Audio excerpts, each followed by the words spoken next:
Hi అందరికీ. వీళ్ళు ఎంతమందికి చెట్ల పేర్లు తెలుసు? ఇవి వచ్చి సబ్జా చెట్లు అనమాట. బయట మార్కెట్లో సబ్జా గింజలు దొరుకుతాయి కదా, ఆ గింజలు అనేవి మనకి ఈ చెట్ల నుంచే తీస్తారు. నేను ఈరోజు ఈ గింజలు ఎలా తీయాలి, ఈ చెట్లలో నుంచి ఇవేం చేసుకోవాలనేది నేను ఈ వీడియోలో చూపించబోతున్నాను. ఢిల్లీలో మేము ఉండే ఆర్మీ ఏరియాలో ఈ సబ్జా చెట్లు చాలా ఎక్కువగా ఉన్నాయన్నమాట.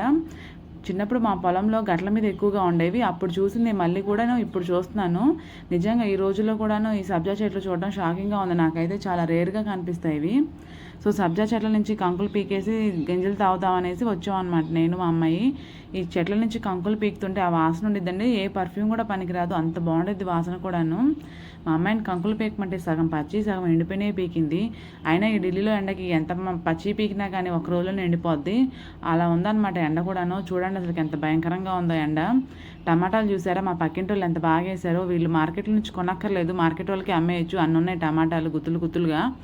ఫైనల్గా అయితే ఇంటికి వచ్చేసి నేను కంకులను అయితే ఎండబెట్టేశాను. ఎండిపోయిన తర్వాత మొత్తం అంతా కూడా చేతితో నలిపేసి ఇలా మొత్తం చాట్లో వేసుకుని చెదిరాను అనమాట.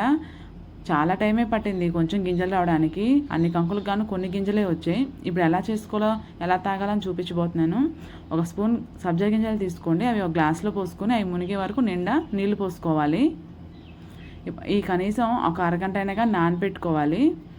నేనైతే టేస్ట్ బాగుంటుందని షుగర్ యాడ్ చేసుకుంటున్నాను. షుగర్ యాడ్ చేసుకోకుండా కూడా మనం తాగొచ్చు. అట్లీస్ట్ ఒక అరగంట అయినాక నానబెట్టుకున్నామంటే ఈ సబ్జా గింజలు అనేవి మనగా ఉబ్బిపోమాట. చూడండి మొత్తం నేనైతే ఇదినే ఉన్నాను సరిగుద్దేసి. నేనైతే అరకుండా లేనండి, ఎంత వచ్చినాయి అనేసి. చూడండి ఎంత బాగున్నాయి కదా లావుగా. అప్పటికే 10 నిమిషాలకే చూడండి ఎంత లావు అయిపోయినాయో. ఇంకా అరగంట పెట్టుంటే మొత్తం గ్లాస్ కనిపించేది కదేమో, వాటర్ కనిపించేవి అనుకుంటా గ్లాస్లో. మొత్తం అంతా ఇత్తనాలే కనిపించేవి. పైగా నాటువి ఏ మందులు లేకుండా డైరెక్ట్గా చెట్ల నుంచి పీకింది కాబట్టి చాలా బాగా తొందరగా లావైపోయిన విత్తనాలు. అచ్చం డ్రాగన్ ఫ్రూట్స్లో విత్తనాలు లాగా ఉంటాయి సబ్జా గింజలు చూస్తుంటే. ఈ ఎండలకి కరెక్ట్ టైంలో కరెక్ట్ చెట్లే కనిపించాయి మాకైతే ఢిల్లీలో. డీహైడ్రేషన్ కూడా అవ్వదు రోజు తాగారంటే, చాలా ఒంటికి కూడా మంచిది. డైరెక్ట్గా ఇలా చెట్ల నుంచి పీకి తాగడం అనేది నాకు చాలా హ్యాపీగా ఉంది.